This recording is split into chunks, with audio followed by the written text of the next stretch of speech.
of town on business, kind of like a business vacation kind of thing going on. So she's asked me to host today. The guest I had scheduled, Karen Conti, couldn't make it today, last minute emergency. So like I was kind of thinking about what I wanted to do today, and so I've been a paranormal investigator for 18 years, so I've seen a lot, experienced a lot. So I thought I would share some of that stuff with you, and for you guys, if there's anybody out there, if you're in the chat room, feel free to ask questions. I'll try to enlarge it large enough to read it. I'm a blind bat. I'm old, but yeah, I thought I would share some stuff from the case files. I'm the owner of the California Haunts Paranormal Investigation Team. We've been around 18 years, investigating houses and businesses and things like that. So we've got a lot of experience out there, and so like I said, I have seen quite a bit. So I thought I would share some of that with you. I'm out of Sacramento. Linda's out of Los Angeles. And I haven't had a real big chance to go out to the Southern California and do a lot of investigating, but most of our investigations are from Bakersfield on up the west coast of California. So I'm going to share with you some famous places you've probably heard about, and some not so famous places that you probably might want to hear about, or maybe take a trip up to see. All right. But what I want to talk about to start is shadow people. I've had a lot of experience seeing shadow people, and I never thought I would. As a kid, I grew up, I'm talking young, I'm talking, maybe 3, 4 years old. Every kid has an imaginary friend. Well, my imaginary friend was a ghost. I knew it. My family didn't know it, but I knew it. But that aside, I was seeing things as a kid in my house. This house is very active. It's always been active. It's still active. And what I saw was shadow people. I never really saw, something that was lit up like you would think a ghost is when you see a ghost go down a hall. I was always seeing shadow people, and my family dismissed it, saying, "Oh, it's your vivid imagination." But I clearly remember one time, because we used to watch creature features every Saturday, because my mom and dad would go out on their date night, and my sister would be with me, and so it would be popcorn. Maybe this wasn't the best combination either. It would be popcorn, ho-hos, and ice water, right? So I would sit there and watch these movies. And I remember this night in particular was The Invisible Man, and I was watching it, Claude Rains, and that takes you back, right? Claude Rains. And I remember everything was over. I was real drowsy, and so my sister picked me up, took me into my bedroom, and as you walk into the bedroom, straight off is a window, and I saw someone walk past the window, but it was a shadow. That's the first time I remember seeing a shadow man. And I remember pointing it out to my sister, and she said, "Oh no, you're just having a nightmare. You saw the movie, and that's why you're seeing this." But I know what I saw, right? But I went to bed. I didn't give it a second thought. Then later on, probably a few months later, I used to sleep in bunk beds. My other sister would sleep above me, and of course, being the youngest, in bed by 8:30, all that good stuff. So I always had a night light anyway in there, because I did not like the dark. For some reason, I was always afraid of the dark. So I'm laying there in my bed waiting to fall asleep, and I see this shadow hand reach down from the top bunk. Now, whether it was trying to grab me or what, but it was actually moving. I could see the fingers moving, right? But I kept it to myself because I figured my sister would run in and say, "Oh, no, it's just your imagination."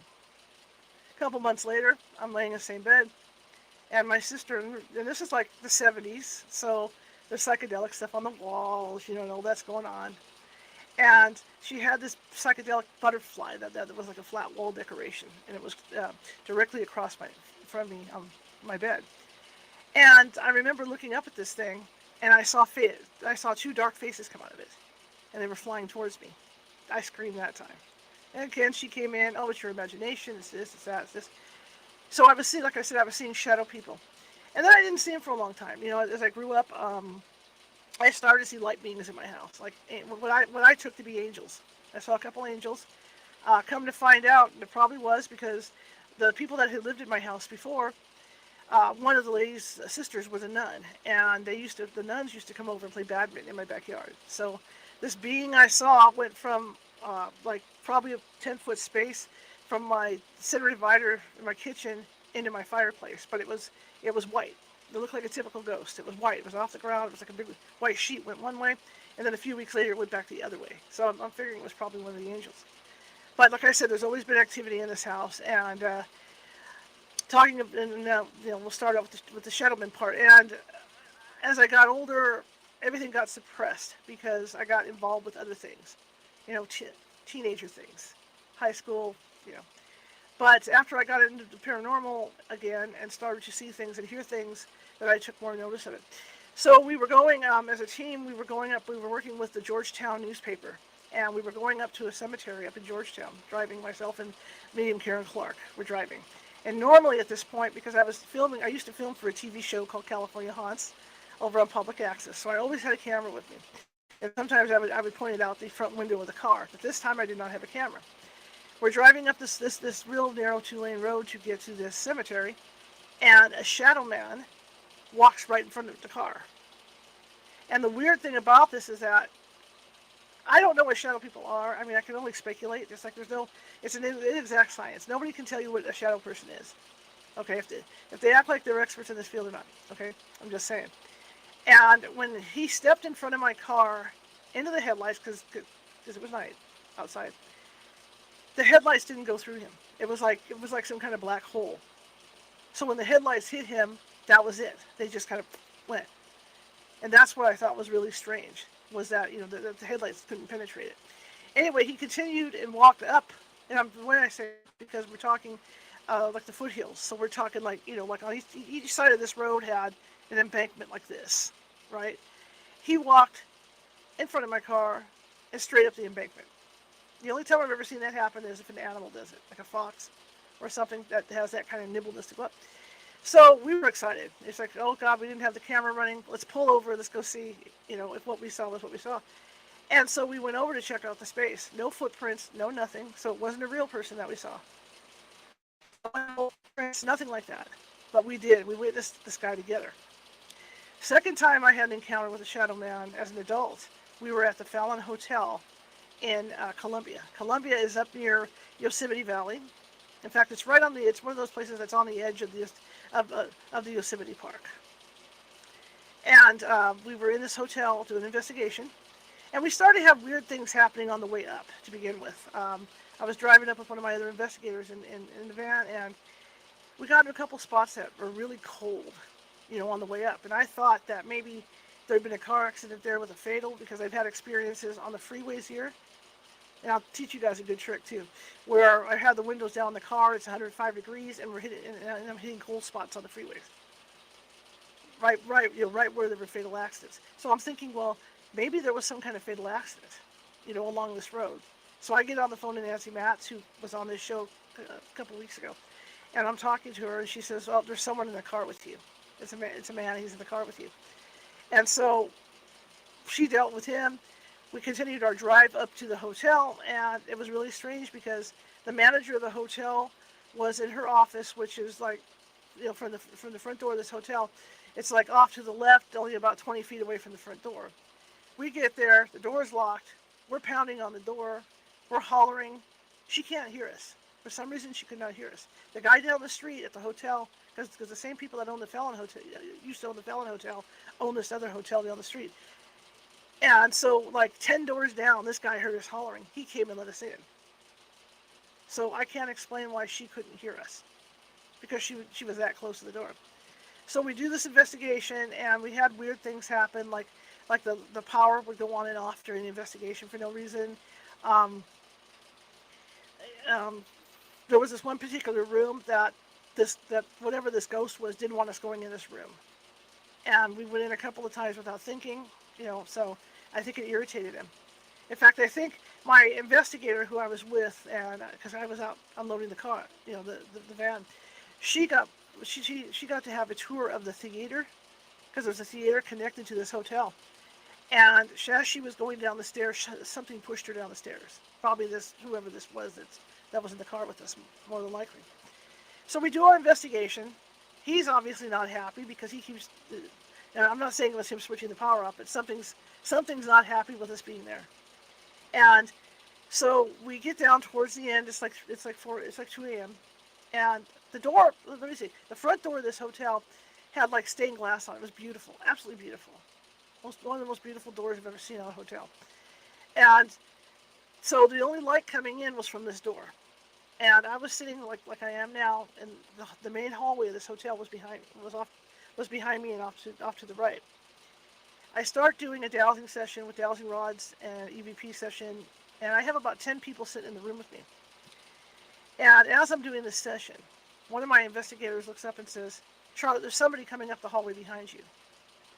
I turn around, didn't see anything, continue with my session. A couple minutes later, my eye catches movement, so I look over to the right, and the wall on that side wasn't more than 10 feet away from me. And I see this shadow man, 6 feet tall, wearing a hat, the whole typical thing, the whole typical thing you think about shadow people. He's standing there. He just stopped. He's watching us. Now, at this point, I'm not the only one that saw him, right? I had 10 other people in there with me. All of a sudden, everybody's turned towards the shadow man. And we looked at each other and looked at him, and he was just standing there watching us for whatever reason. I was getting kind of weird vibes off of him, nothing menacing, but just like he wasn't too thrilled that we were there. Anyway, so the people on my team start yelling at him to get him out of there.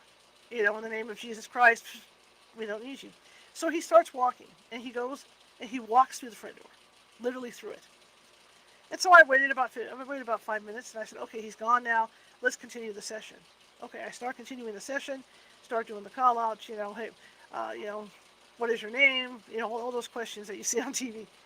He came back through the door, and again he's standing there watching us. Then I get this ominous feeling from him. Suddenly I'm afraid. Whatever vibes he was letting off. So at that point, I stopped the investigation, and we packed our stuff up and left at that point. Unbeknownst to me, he followed me home. Not as an attachment, but he followed me home. I get home, and at the time I was taking care of both my elderly parents. They weren't sick to the point where they couldn't be left, but my father was. And so I would sleep on the couch, fully clothed in case I had to get up in the middle of the night and take off to the hospital with my dad. So I'm sleeping on the couch, and I suddenly feel someone on top of me. And half asleep, I open my eyes, there's no one there, and I can still feel someone on top of me. So I remember feeling him as I put my arms up to push this person off of me, and I could feel the shoulders to shove off of me. And I did. I shoved this person off of me and didn't have any more problems. So I get a hold of, Nancy Matz, and I'm talking to her about, what happened at the house. And I bring something home. And she said, yeah, he came home with me. He just didn't like me. And I guess according to Nancy, and I know this stuff sounds far-fetched, but of course we're watching, the Psychic Solutions podcast, right? So according to Nancy, I reminded him of his former wife, and they didn't get along. So we were, nonetheless, to say we were able to get him out of my house, and I never had a problem again. But that's my contact with shadow people, and I've got it. Like I said, when he was standing in the hotel watching us, he couldn't have been more than 10 feet away from us, or me, for that matter. And so we got a good We look have a at him. question. Sure. Is this the same shadow man you saw as your best friend when you were a child? No. This came in from the hotel. He definitely was from the hotel. And yeah, and so I guess he went back to the hotel, because Nancy helped get him out of there. But I mean, 10 feet away, you can't deny that. You really can't deny seeing something that close. Going back to the one I saw, as a child, that was kind of like my best friend. As I got older, it became a ghost. Literally became a ghost, and I had this little boy ghost that I would play with at my house. So it turned into a ghost. To where What's the difference between a ghost and a shadow person? That's the thing. There's a line about that. There's a fine line with it. A ghost you can see really clear. You can make out, well, for the most part, a true manifestation. You can make out the face, the face. You can make out if it's wearing clothes or whatever.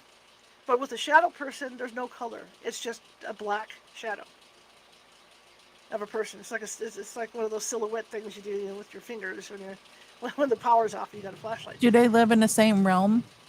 Yes. A lot of the reports for those shadow figures, if you Google it and look those things up, they like to stand in corners and observe people.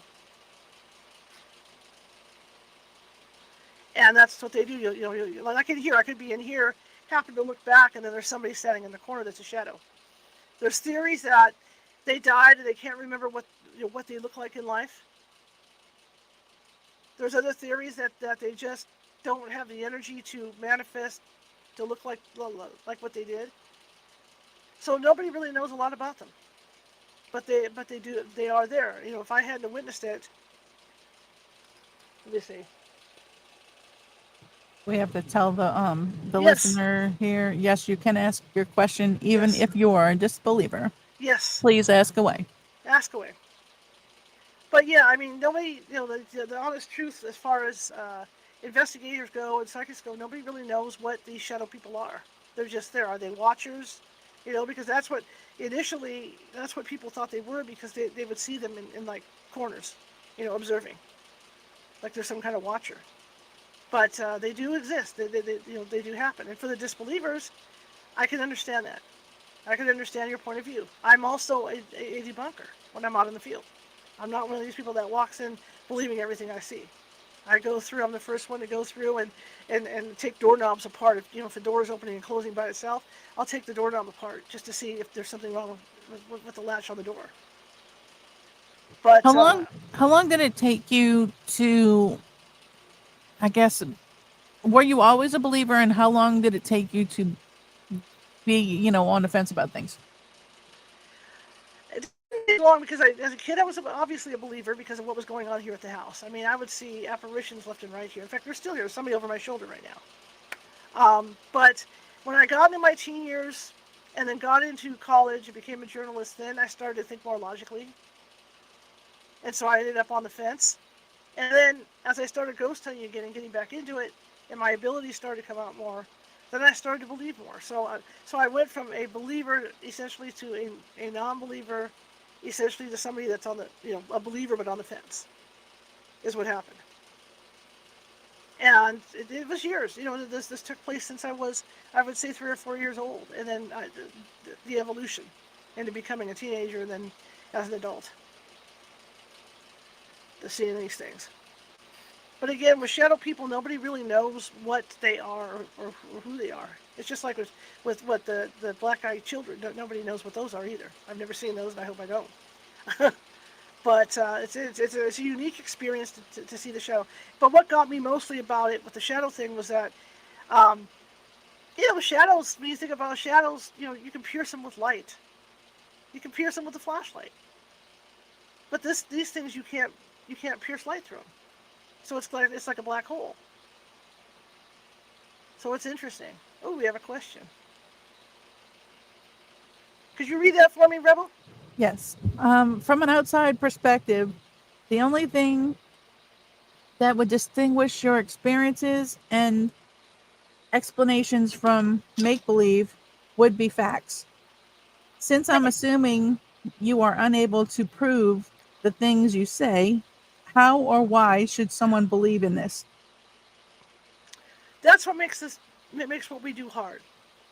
And we always tell people it's inexact science because nobody really knows. So the best we can do is we can gather our notes, gather our facts, just like a scientist, go in it from that perspective, and just put it out there.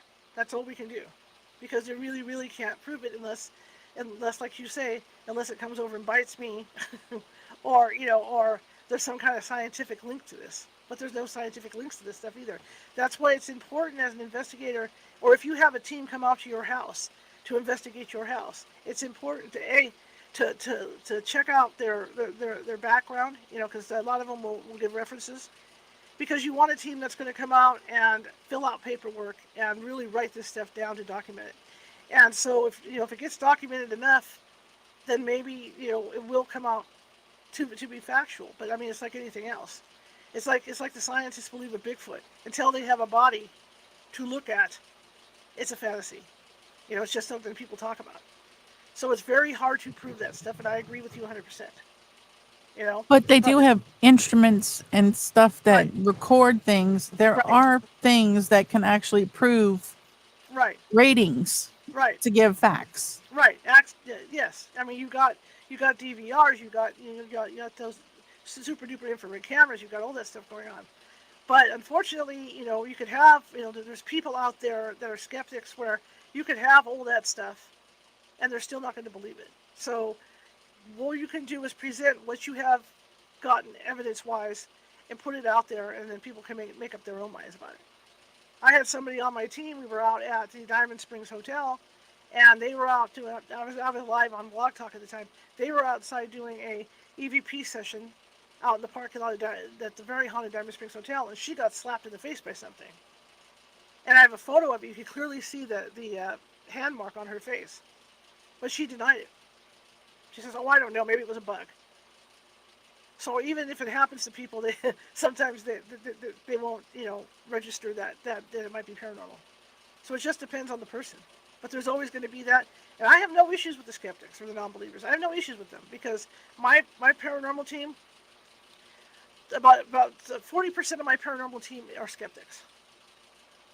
And then you got the non-believers or the believers. But the 40% of my team are the skeptics. You're not providing a good service as a paranormal team if you just go out as a bunch of believers and play into that. You have to provide the full service and scientifically try to knock this stuff down as much as you can. And then once you do that, then you start looking at the possibility that it's something paranormal. Okay, we have another comment from the same person. Wouldn't James Randi's money be up for grabs if you could prove the paranormal through readings and instruments? I'm not trying to be difficult. I just want to understand your perspective. I wish, I really wish that could be done, and it would, and I agree with you with that as well. You know, I think a lot of us get into this because we have seen weird things, and that's why we do this, and we're trying to find the answers as well, just as much as anything. Just like James Randi, he's trying to find answers as well. I mean, if somebody came up to James Randi and actually had facts, would the problem you got there is would he actually accept the evidence that people have? Because a lot of these guys, once I'm not cutting James Randi down or anybody like that, but like I said, a lot of these people, once they get it in their head that there's nothing paranormal, you can't change their mind. It doesn't matter. I have a good friend, Kenny Biddle. He works for Skeptical Inquirer magazine and does stuff. He and I get along great. He's got his beliefs about the paranormal. I've got mine, and we just kind of come to a center on it. But I mean, there's always going to be people out there that are skeptical. No matter what, no matter what, you can stand on your head and have a ghost sitting on top sitting on top of your feet while you're standing on your head. They're still going to tell you it doesn't exist. It's trick of the eye, trick of light, or whatever. It's always been that way with this industry. It's always going to be that way. It's an inexact science. To be honest, it's not only this industry, if you think about it, because I mean, people go to doctors and a doctor tells them, oh, take this in hopes that it's going to fix you. Well, Right. just because it fixed another person doesn't mean it's going to fix you. So Exactly. therefore, you have to look at it in a broader term. It's not just this industry. I Right. mean, Right. you Right. can go to a car dealership and say, oh, well, that car was perfect for this person, but that doesn't mean it's going to be perfect for you. You have Exactly. to have an open mind in Yes. actually seeing Yes. things. Yes. Yes. Absolutely. And like I said, I've got debunkers on my staff who actually have seen things, and they still don't believe it. They refuse to believe it. So it just depends on the person, And again, we do keep meticulous records. I've got a room back there full of files, just tons and tons of files. Where when I get a case, I can go back and refer to see if there's anything that corresponds with the current case we're on. I'm watching everything. I go out on these investigations. I'm watching what's going on every half hour with the weather, because because damp weather can affect paranormal activity too, or so that's our theory. So like if you go into a place and it's thundering outside and there's electricity in the air, you're more apt to maybe see something or hear from something on an EVP. So we're forever watching that. Just like when you think about places like the Woodland Opera House, the best time to go is after there's a performance, because all the energy is charged from everybody that had been in there during that performance. So the chances of encountering anything are really good at that point. But like I said, skeptics are going to be skeptics. Like you say, what's good for one guy isn't good for the other guy. So they're always going to be out there. I have no problem with that. Our friend said, my mind is as narrow as it can be, but I appreciate hearing your explanations and motives. Well, if you have a narrow mind, now is a good time to expand it. Let the Yes. elasticity of your mind work a little bit and see if and try it with something little, try it with something that is easier plausible than whatever. It's that's all I can tell you. If you have a narrow mind and you say you're having a narrow mind, change the way you think about your mind. Hmm. Hmm. And I just still want to point out too, Dr. Linda is out of town this week, so I got the keys to the show today, so I'm having a blast, and I'm glad to be here for you guys to talk about this stuff. And Rebel has a point about the narrow mind, and I've seen too. In my own experience, like I said, I was a believer as a kid. I went through that stage where I wasn't a believer. I'm still skeptical in a lot of ways, but the stuff I have seen, it hasn't been something where I have walked into a room and got inundated with paranormal activity at me.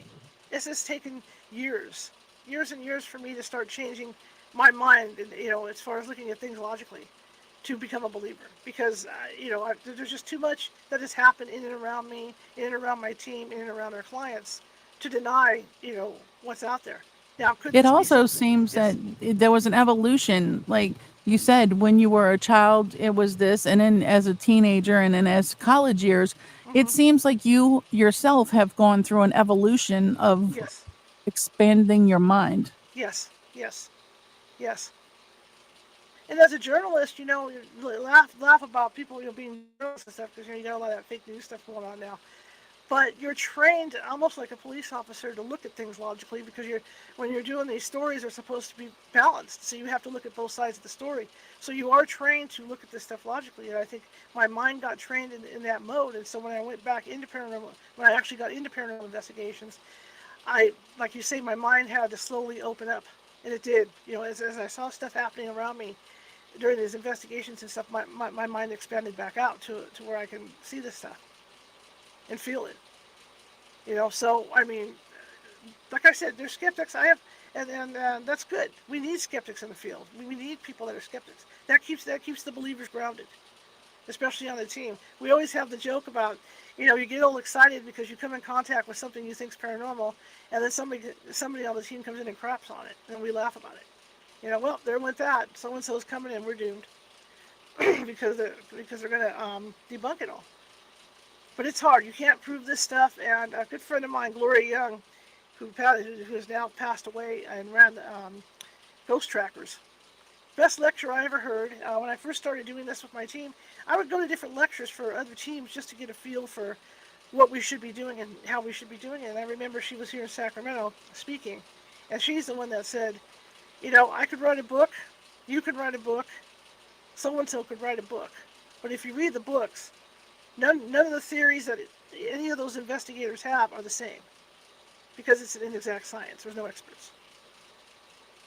So I mean, Is that's there good. such a thing as an exact science anywhere? I don't think so.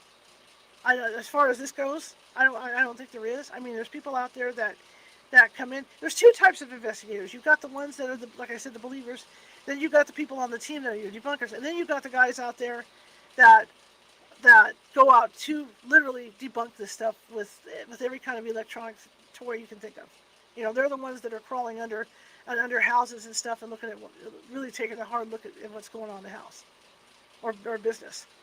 So there really is not an exact science.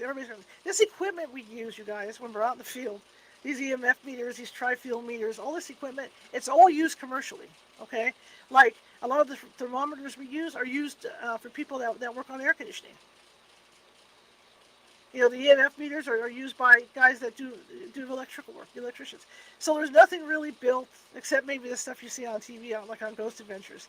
But there's really nothing built as far as equipment goes, basic equipment goes, that's not already out there being used by the working field, by people out in the working field. So it's interesting how paranormal investigators have taken that stuff and been able to adapt it to their investigations. This is true. And to be honest with you, if you think about it, no science is actually infallible, Right. and no field is either. The trick here is to be the most convincing and I use the word trick. It shouldn't be the word trick should not be used, but in Right. science in general, the most convincing professors and experimenters and all of those people, they're the ones that convinced people that it was this way. So people followed it. Did they actually have any proof that? No, Or absolutely did they not. convince people that it Right, I mean, we all went through a situation a couple years back there where they told us one thing right, and now it's being proven that it's not. So right, right, it's just a matter of what you think about and who you choose to believe and what due diligence you do for yourself. right. Absolutely. That's why, one thing that I'm a stickler for, because my team members call me anal, because I'm a stickler for details. When we're on a case, and again, we're trying to prove to people that this stuff exists.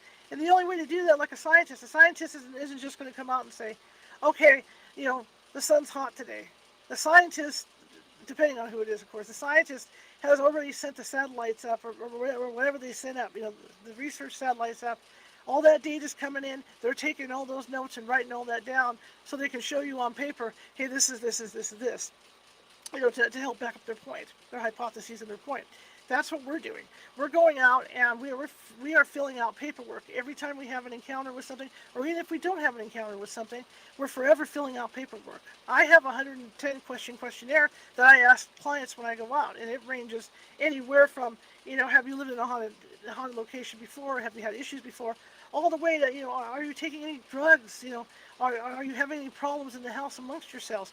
Everything, we look at everything to factor it in, and we keep notes on all that. Just like if we're going to have high EMF, we're going to, really take, like, even if we, like I said, take a doorknob apart or whatever, but we're also going to write all that down to have records of it, so that we have something to back us up.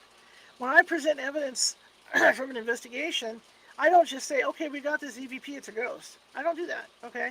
It has to be at least 3 to 4 things that cooperate with that. So I might be using dowsing rods. We may have a psychic with us, somebody taking photos.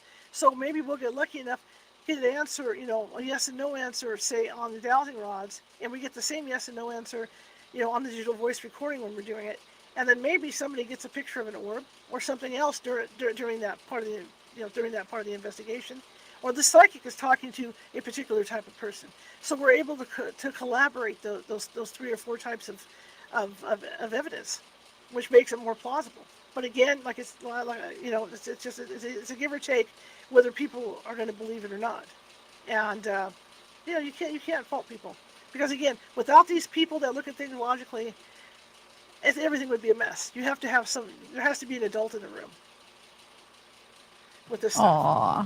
So There's no fun when there's an adult in the that's room. No, that's not. that's why that's why my team makes me laugh, because everybody will get excited thinking they have something, and then one of the debunkers will come in, and as they put it, they crap on it. So we just sit there. It's just how it works. But like I said, and the other thing we have to remember too as investigators is that when we go out to somebody's house, we have to be very, very careful, because you're not only dealing with what may be going on in the house, and again, like I said in my questionnaire, are you having any problems? are you seeing a counselor? Are you taking certain medications? Because it could be something physical with the person. It could be a mental issue with somebody. It could be like this old lady we saw in Roanoke Park, who it turns out she was taking particular medicine because she was in her 80s, and she was taking a particular medicine that would make her hallucinate. You have to look at all that stuff, and so it's a huge responsibility to go into somebody's house and investigate, because you're watching. You have to be ghost hunter, counselor, doctor, and all that. And see, with my team, it's taken me a long time to get everybody together. I have two LVN nurses on my team. I've got a former police officer who was a hostage negotiator. I've got 2 psychiatrists on my team. So we go unequipped. We go unequipped because you are dealing with people's well-being, when you're on these things.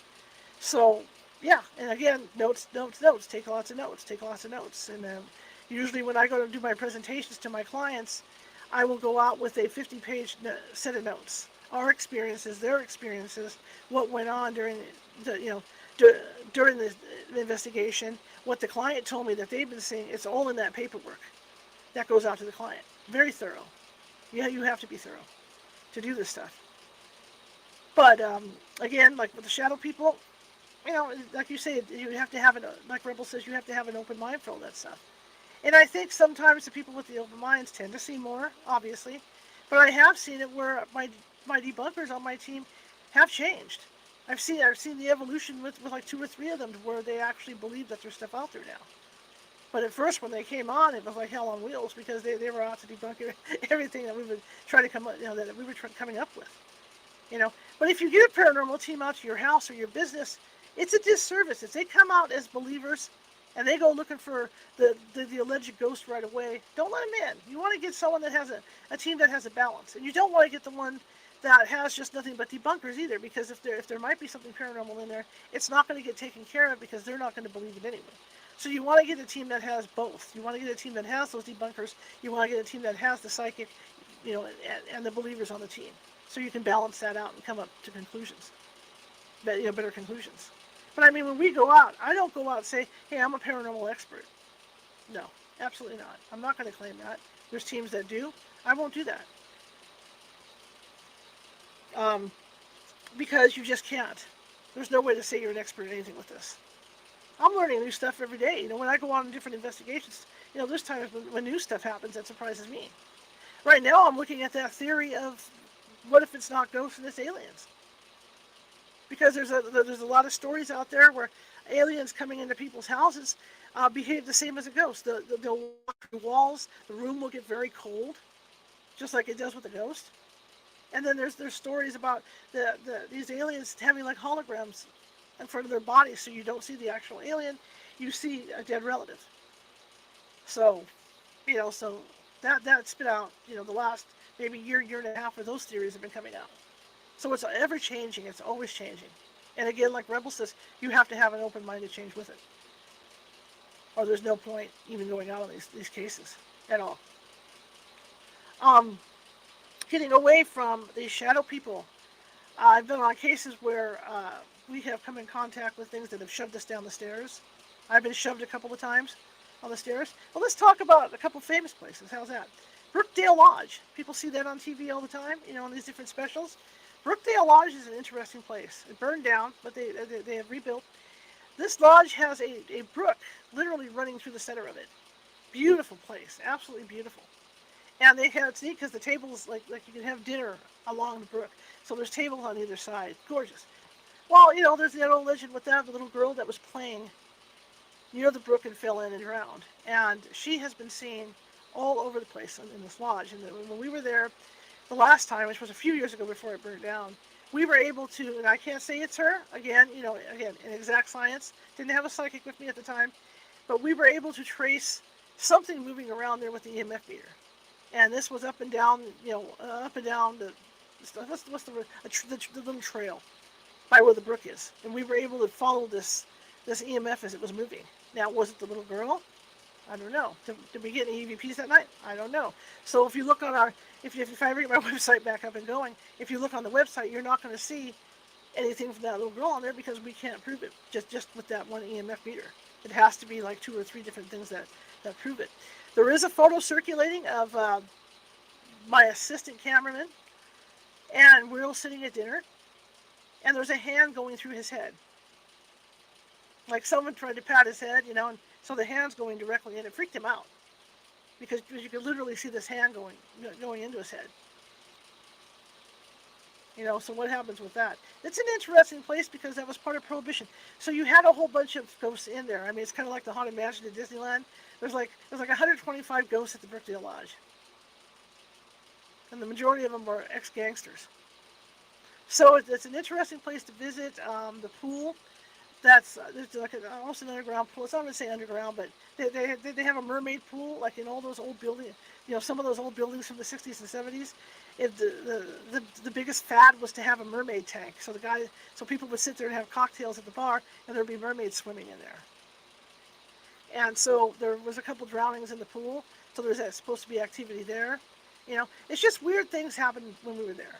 And we were doing EVP sessions and everything in this one room, and I had this one individual, another, of course, shadow, and I didn't see him, but the psychic saw him, and he was following me around the room.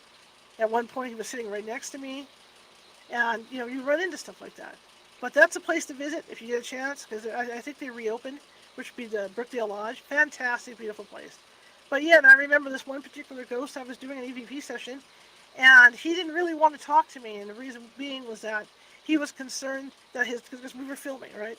He was concerned that his wife would see the video because he was there with his mistress at this hotel. So take it for what it's worth. That's the kind of thing I ran into there. Another place you guys might have heard of is the Moss Beach Distillery. Very famous place. You got the woman in blue who there's two theories of how she passed. One is that she fell off the cliff because it's way up on the cliffs up by San Francisco. It's way up on the cliffs. And the other theory is she got into a fight with her lover and ran into the road and somebody ran her over. So you don't really know the true story. But it's interesting because when I went in to this place, you have to be really careful. If you guys have ever seen ghost hunters, when they went into the Moss Beach Distillery, they left because somebody had failed to turn off some equipment that was there. And what these guys have done, because the owners, they want to draw people in to have dinner there because it's haunted, and they're trying to pull on that ghost crowd to come in and have dinner in this place. And so they have rigged stuff. Like in the bathroom, if you look in the mirror long enough, a woman's face will appear as you're staring in the mirror. Just right there in the mirror? Yeah, Hollywood effects, for people. They turn the effects on when people are there. The lights will flicker while people are having dinner and all this stuff. And then they'll attribute it to the Blue Lady. But in reality, it's Hollywood, special effects. So when ghost hunters went in there, I don't know who did their research or what was going on with that, but they claimed they were unaware of these special effects. So when it started to happen and they realized that they were special effects, they got mad and actually just didn't even investigate it. They walked back. Now when we went in, I made sure that all those special effects were off so that we could do an investigation. What did we get? We got this really cool EVP that sounds really mechanical. But it's a woman's voice, but it sounds really mechanical. The other thing that happened, we were doing a dowsing rod session, and the psychic was in there, told me the Blue Lady was in the room with me, and I have a full interview with the Blue Lady, where I'm actually asking her questions, and you can hear the answers on the EVP. And then the psychic comes in, and she did a channeling session, and I was talking to the Blue Lady through that, so that's all on recording. The other thing that happened, that went on, was that the psychic actually witnessed the Blue Lady getting thrown off the cliff. She was frustrated with me. We're walking across the main dining room, and she says, "Don't you see that out there? They're over. They're over on the cliff over there arguing. They're arguing. Oh my God, he threw her off. He threw her off." So I mean, stuff like that.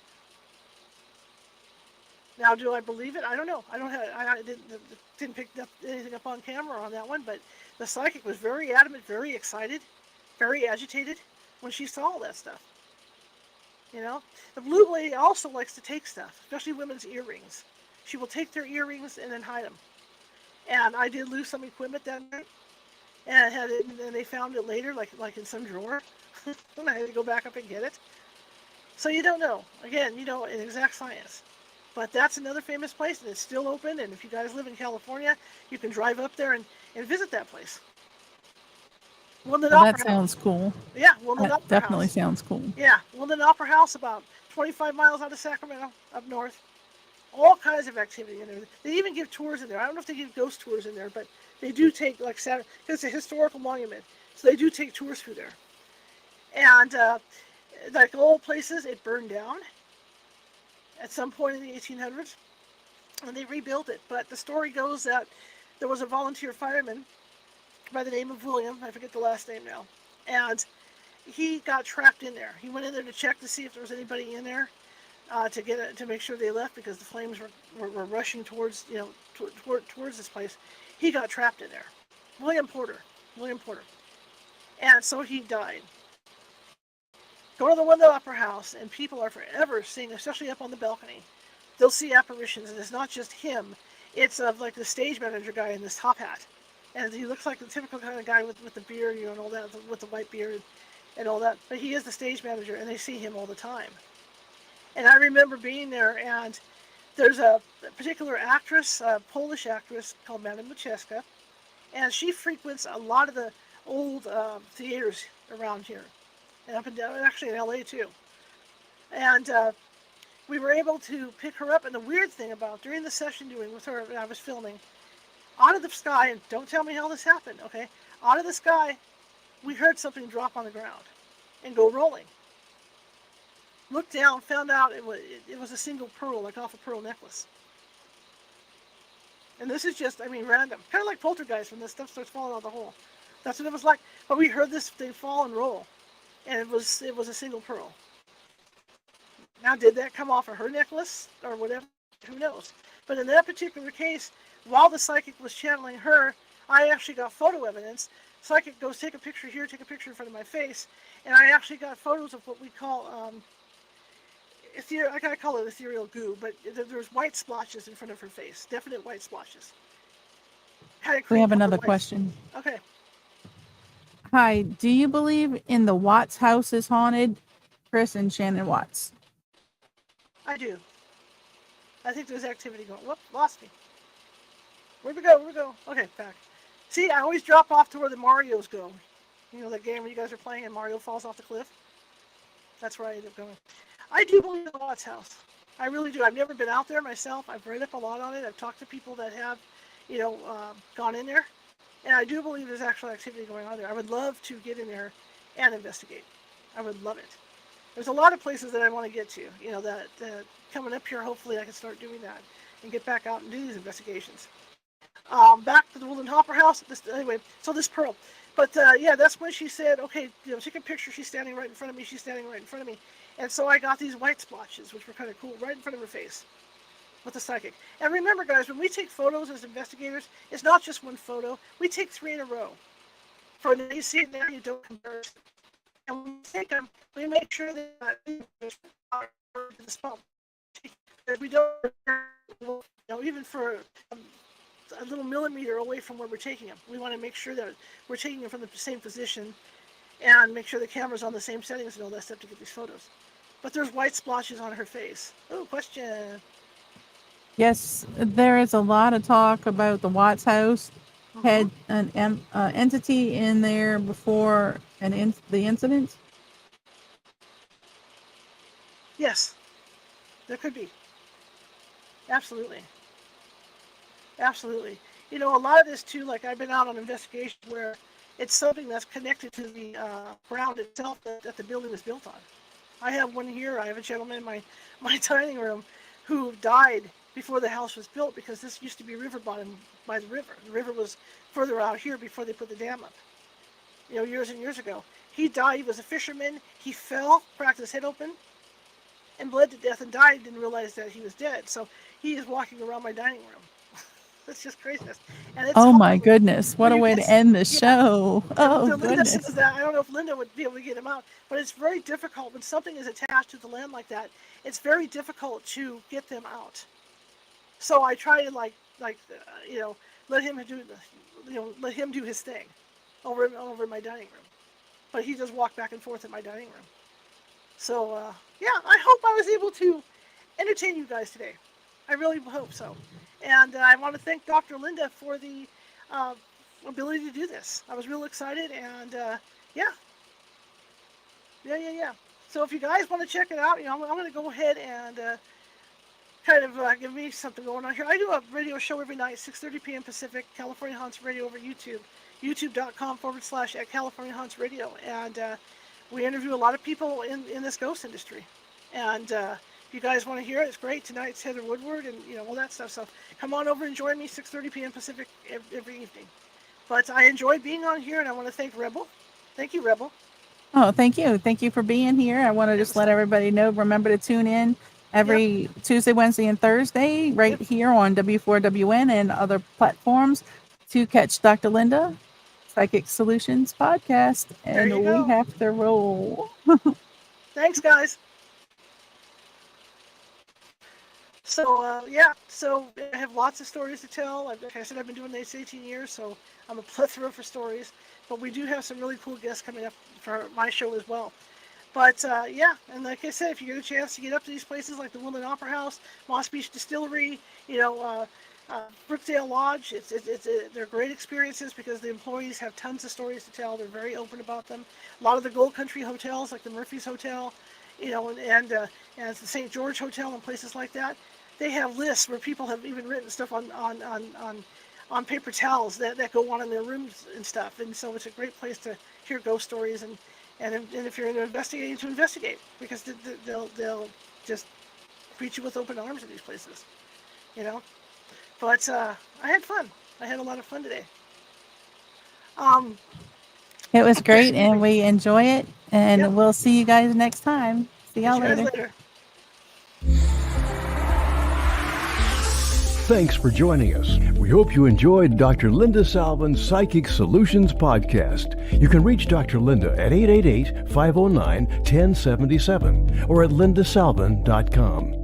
Need a breakthrough of your own? Ready for answers or insights nobody else has? Reserve your own one-on-one in-person chat. Dr. Linda isn't just for other people. Dr. Linda gets results for you. And it's easy. Contact details are on screen now. Just click on lindasalvin.com or call toll-free 888-509-1077. That's lindasalvin.com or toll-free at 888-509-1077.